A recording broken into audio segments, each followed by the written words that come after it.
Assalamualaikum warahmatullahi wabarakatuh. Waalaikumsalam warahmatullahi wabarakatuh. Bismillahirrahmanirrahim. Alhamdulillahi rabbil alamin. Wassalatu wassalamu ala ashrafil anbiya'i wal mursalin, Sayyidina wa maulana Muhammadin wa ala alihi wa ashabihil mujahidin at-tahirin.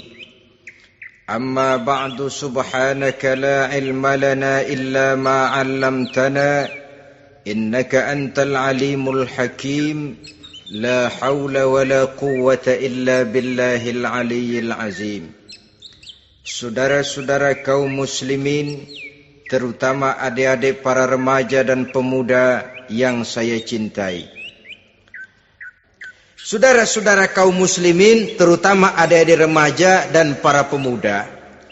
Kan kadang-kadang di zaman sekarang kan kelas-kelas gigolo, playboy ya, nyari tante-tante kesepian, mejeng-mejeng di pinggir-pinggir jalan dengan harapan apa? Ya barter lah, tukar tambah. Nah, supaya dapat rokok, dibelikan pakaian, motor dan sebagainya. Tapi yang jelas hilang harga diri sebagai laki-laki, dan itu yang paling mahal. Kalau seorang laki-laki sudah kehilangan harga diri, apalagi yang bisa dibanggakan dalam kehidupan ini? Apa artinya naik mobil kalau kepala tertunduk ke bawah? Apa artinya jalan di tengah masyarakat kalau kita tidak bisa menengadah dengan satu kebanggaan? Hilangnya harga diri merupakan kehancuran awal dari sebuah pribadi yang untuk jangka panjang kita tidak akan bisa lagi berbuat banyak. Tanpa harta orang memang sulit untuk bahagia, tapi harta semata-mata bukan merupakan jaminan bahwa orang lantas akan bahagia. Saya barangkali harus berkata, banyak orang miskin yang kaya, tapi tidak sedikit orang kaya yang miskin. Saya ulangi ini, banyak orang miskin yang kaya, tetapi tidak sedikit orang kaya yang miskin. Nah, bagaimana pengertiannya? Orang miskin yang kaya, materinya sederhana, peralatan rumah tangganya sederhana, tapi hatinya kaya. Oleh karena hatinya kaya, jiwanya lapang. Sebaliknya, orang kaya yang miskin, di tengah kelimpahan materi yang berlimpah, segalanya serba ada, hatinya yang miskin. Kelimpahan materi tidak akan sanggup mengobati kemiskinan hatinya. Sehingga di tengah kehidupan yang serba ada, dia masih merasa kurang, maka dia tidak pernah cukup. Di tengah kemilauan dan gemerlapan serta glamornya rumah mewah, dia merasa hidup di tengah gurun pasir yang gersang dan tandus. Karena itu, biarlah miskin harta tapi kaya budi, daripada kaya harta tapi miskin budi. Lebih utama lagi, kaya harta, kaya budi. Itu idealnya. Dasar pilihan ketiga, sesudah rupa dan harta, menurut Nabi, keluarga. Faktor keturunan sangat menentukan. Pepatah mengatakan, buah apel akan jatuh tidak terlalu jauh dari pohonnya. Biasanya kalau bapak kalong, anak kampret.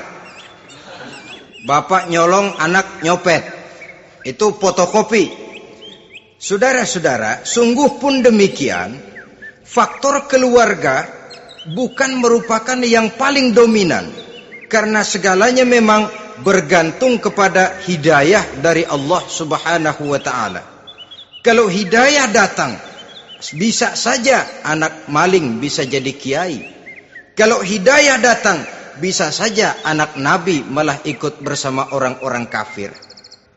Pada akhirnya orang mau besar atau tidak, bukan dengan jalan menyempeng kepada keturunan orang lain, tapi ditentukan oleh kepribadian dirinya sendiri. Tidak bisa kita menjadi besar dengan menyebut kebesaran orang lain. Itu sebabnya dicontohkan oleh Imam Ali pada saat beliau berkata, laisal fata may yaqulu kana abi walakinnal fata may yaquluha anadha. Anak muda yang gentleman adalah anak muda yang berani berkata, inilah saya. Bukan anak muda yang membanggakan leluhurnya. Ini kan zaman sekarang ini lagi ngetop-ngetopnya lagu-lagu cengeng katanya dah. Sebenarnya menurut saya bukan cuma lagu cengeng yang jadi masalah. Lagu cengeng cuma satu efek dari sikap yang lebih utama dari itu, yaitu mental cengeng. Kalau mental sudah cengeng, apapun yang kita lakukan akan jadi cengeng. Tidak cuma lagu, kebudayaan yang lahir akan kebudayaan cengeng. Jadi pengusaha cengeng. Jadi pejabat cengeng. Jadi kiai cengeng. Kenapa? Mental cengeng. Di antara mental cengeng itu apa? Mengandalkan fasilitas atasan. Kalau tidak ada fasilitas dari atas, lantas tidak bisa berbuat apa-apa. Cengeng. Menjadi besar bukan karena karier pribadi, tapi karena nasib katrolan. Itu pun termasuk mental cengeng.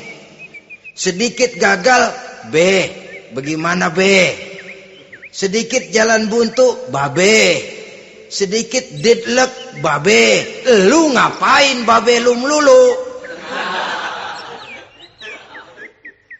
Saudara hadirin yang saya hormati, jadi lebih penting dari sekedar lagu-lagu cengeng, saya malah lebih suka bicara mental cengeng ini. Mental yang cepat putus asa. Mental yang tidak mau mengeluarkan usaha maksimal.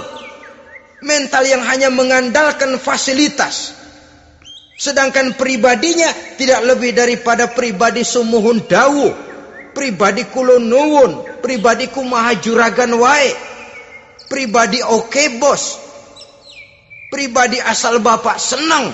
Bukankah itu semua merupakan cermin dari mental-mental yang cengeng, yang untuk jangka panjang tidak akan pernah menguntungkan daripada pembangunan bangsa dan negara yang kita cintai ini.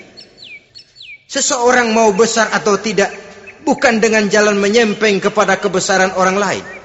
Bahkan Syauqi dalam sebaik syairnya yang lebih tegas mengatakan, wa syarrun nasi zu khumulin iza fakhartahum zakarul jaduda wa syarrun nasi wa khairun nasi zu syarafin qadimin aqama li nafsihi syarafan jadida. Generasi yang paling jelek adalah generasi pemalas. Kalau kelihatan orang lain lebih hebat dari dia, disebut-sebutnya kebesaran nenek moyangnya. Dia sendiri nggak punya prestasi apa-apa.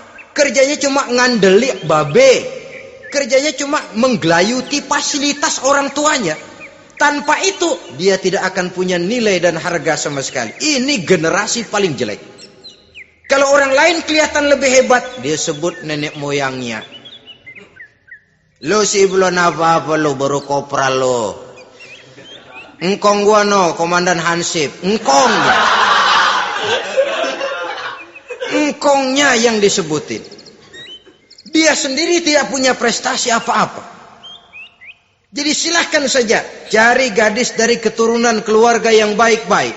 Tapi jangan jadikan tendensi utama, jangan dengan niat untuk menyempeng kepada kebesarannya. Tapi paling tidak dengan niat agar mudah-mudahan dari benih yang baik ini akan lahir keturunan-keturunan yang baik pada akhirnya nanti. Itu yang kita harapkan. Bukan lalu dengan pertimbangan, mertua gue bos nih, kali aja begitu gue kawin dia mampus. Ini semua warisan kan jatuh kemari semua. Kalau itu niatnya sudah jelas salah.